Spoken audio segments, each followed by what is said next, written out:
हेटौडा बजारको सडक विस्तार कार्य तत्कालका लागि रोक्न अदालतको आदेश, तर सडक विस्तार कार्य नरोकिने प्रशासनको अडान। सर्वोच्च अदालतले हेटौडा बजारमा सडक विस्तारका लागि संरचना हटाउने काम तत्कालका लागि रोक्न अल्पकालीन अन्तरिम आदेश जारी गरेको भए पनि जिल्ला प्रशासन कार्यालय मकवानपुर र सडक डिभिजन कार्यालय हेटौडाले शनिबारदेखि काम सुरु गर्ने तयारी अघि बढाएका छन्। प्रमुख जिल्ला अधिकारी वसन्त अधिकारीले बताए अनुसार सर्वोच्च अदालतको आदेश 6 जना निवेदकको हकमा मात्र आएको बुझिएको छ, तर जिल्ला अदालतबाट आधिकारिक रूपमा दर्ता नभएसम्म काम रोक्नुपर्ने अवस्था छैन।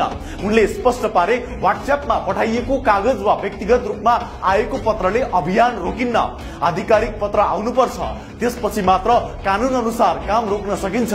प्रमुख जिल्ला अधिकारीका अनुसार भोलि बिहानै 10-12 टोली परिचालन गरी रातोमाटे, बुद्धचोक, बाइपास, राप्ती रोड र उद्योग वाणिज्य संघ वरिपरिका क्षेत्रमा संरचना हटाउने काम सुरु गरिनेछ।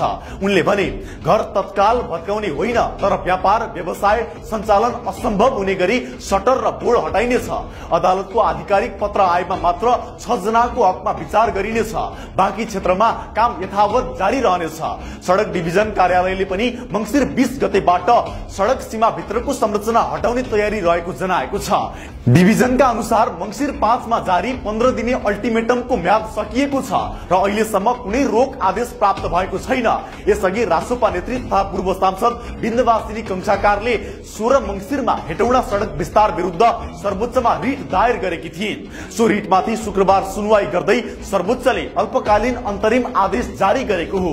आदेशमा दुवै पक्षलाई 26 मंसिरमा छलफलका लागि बोलाइएको छ, तर आदेश कुन क्षेत्रमा र कतिको हकमा लागू हुने स्पष्ट छैन।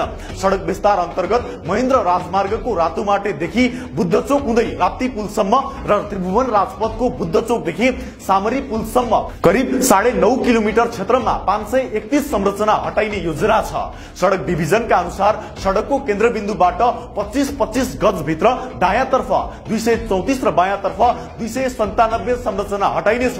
स्थानीय बासिन्दा र व्यवसायीहरूले मुआवजा र क्षतिपूर्ति माग्दै विरोध गरिरहेका छन्, तर प्रशासन र सडक डिभिजनले कानून अनुसार प्रक्रिया पूरा भएको भन्दै अब विस्तार कार्य रोक्न नपाइने स्पष्ट पारेका छन्।